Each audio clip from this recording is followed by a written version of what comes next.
Did you know 42 million people in India have thyroid disorders and hypothyroidism is the most common of them, affecting 1 in 10 adults? This time on Good Health Show, we have with us thyroid specialist Dr. Beena Bansal, founder and director of Door2 Care and ex-director at Medanta. There is hypothyroidism and hyperthyroidism. Could you please help our audience understand the difference between the two? So, our thyroid gland makes thyroid hormones. So, if the gland is making less hormone, we call it hypothyroidism. Hypo means functioning less. And if the gland is making excessive amount of hormone, this is called hyperthyroidism. So, hyper word indicates excessive functioning of the gland. So these are the two major types of thyroid illnesses. Of course, there are other disorders like inflammation of the thyroid, which is called thyroiditis. Itis means some inflammation of the gland. And there are nodules in the thyroid gland, which are very common. And if you have a thyroid nodule, that needs evaluation to look for any abnormality or need for treatment. So various disorders are there, most common being hypo and hyperthyroidism. Hypothyroidism is the most common thyroid disorder in India, affecting 1 in 10 adults. Is this true? That's true. Hypothyroidism is one of the most common disorder, I think all throughout the world, also in India, especially in women. And the prevalence increases with increasing age. It is more in women than in men. So hypothyroidism, including subclinical hypothyroidism, is very, very common. We know that lack of iodine is one of the causes of thyroidism. What are the other causes of it? Till some years back, a generation back, iodine deficiency disorders were common in India. But now that we have a rule under which all salt has to be iodized, so we consume salt which is iodized, and therefore iodine deficiency is not anymore seen in India. The most common type of hypothyroidism now we have is autoimmune hypothyroidism, in which the body's immune system is affecting the thyroid gland, fighting against it. So that way it reduces the function of thyroid gland and makes it hypothyroid. Immune system can also sometimes stimulate the gland and in fact result in hyperthyroidism also. So autoimmune thyroid disorders are the commonest kind of thyroid disorders nowadays. There are other reasons. Sometimes some medicines can affect thyroid gland. Sometimes people who have undergone surgery or radiation. These are other causes of hypo or hyperthyroidism. You mentioned autoimmune thyroidism. Could you please explain this disorder? So autoimmune hypothyroidism is the commonest disorder. The immune system in the body is supposed to fight things which attack us from outside.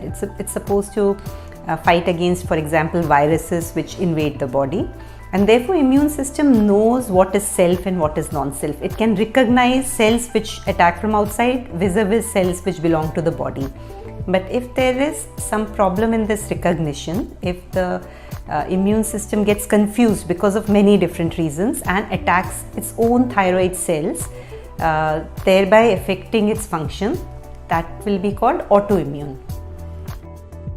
A few symptoms of thyroid disease include weight gain or loss, fatigue, diarrhea or constipation, and irregular periods. Is it true that thyroidism can easily be diagnosed through these symptoms? So, symptoms of hypothyroidism are fatigue, weight gain, excessive sleepiness, dryness of skin, dryness of hair, because thyroid hormones, they have action all throughout the body. The actions are ubiquitous, therefore the symptoms can affect almost any organ of the body. Symptoms are quite widespread, but because symptoms many a times develop slowly, and these are non-specific symptoms. For example, if a person is feeling tired and that has developed gradually over some months, they may not be able to differentiate whether it's because they are really tired or because of some other reason. These are non-specific symptoms. A person may attribute it to some other cause. For example, I may not be sleeping well, something else must be the reason. So more often than not, people tend to miss these symptoms. unless someone in the family or they are aware of the symptoms because of hypothyroidism. So it's not easy to diagnose hypothyroidism just based on symptom by most people. So it's good to be aware of these symptoms. Hyperthyroidism is little more easier to diagnose. Hyperthyroidism presents more dramatically. It presents in a shorter period of time with symptoms like weight loss, excessive sweating, palpitations, diarrhea. So the symptoms are more dramatic and unusual, and therefore people are able to recognize and therefore diagnose the disease little earlier as compared to hypothyroidism. People say that you can't lose weight with hypothyroidism, underactive thyroid. Is this a myth or reality? Also, what are the other complications of hypothyroidism?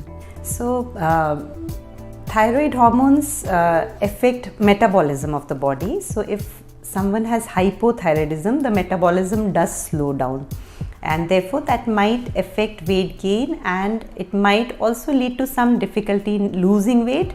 But it's not true that you won't be able to lose weight. Once treated and once your metabolism is back in place, you should not worry. The weight management would be as easy or as difficult as for anyone else. However, the association between weight and thyroid is complex. In fact, sometimes weight gain itself may lead to a high TSH. Sometimes weight loss may improve thyroid function, because obesity we know is associated with slightly increased TSH, and in that case the treatment is not treating that slightly increased TSH but to manage weight, and TSH will automatically come down. So it's a two-way process. However, treating hypothyroidism, you can easily manage your weight, weight management itself is difficult, so I must not say easily. You can still manage your weight through lifestyle measures even if you have hypothyroidism. The prevalence of thyroidism increases with age. Is this true? Yes. So there are two things happening. Number one, the normal TSH value itself increases with age. Any autoimmune disease tends to increase with age. The prevalence of antibodies and autoimmune diseases tend to increase with increasing age, and therefore the prevalence of hypothyroidism also increases with age. However, the cutoff has to be, so in an elderly person you may not want to treat a slightly high TSH, because that may be a normal pattern also, because normal TSH values also increase with age. All people with thyroid problems have bulging eyes. Is this true? So bulging eyes is a specific symptom of Graves' disease. This is a condition in which there are antibodies against TSH receptors, and the same receptors are present also on the tissue behind the eyes. So the antibody which is stimulating the gland and making more hormone in Graves' disease leading to hyperthyroidism, the same antibody would also stimulate the soft tissue behind the eyes, causing water retention and swelling, and the eyes bulge out. So it's a very small proportion of a whole lot of thyroid disorders where the bulging of the eyes is seen. So maybe 10% of all people with thyroid disorder will have bulging of eyes. People with a thyroid disorder should not eat cruciferous vegetables like broccoli, cabbage, cauliflower, etc. What is your comment? So there have been studies in animals. So in rats there have been studies in which they have been given juice taken out from cruciferous vegetable, and the thyroid function was studied. So the amount of vegetables to extract that juice and to see the small impact on thyroid function, it did show some impact on thyroid function.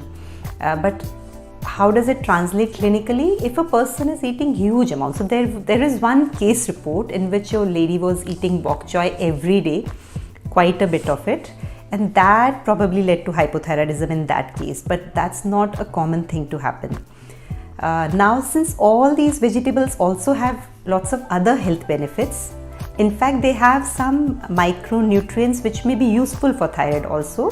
Therefore, it is recommended not to stop any vegetables.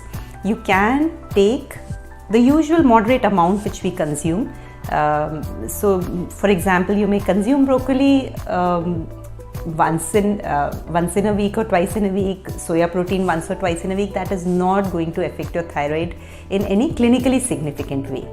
So it has been advised in all guidelines that people with hypo or hypothyroidism should eat all vegetables to maintain overall a good health and nutrition. You mentioned that women are more prone to thyroidism than men. Can you please explain why?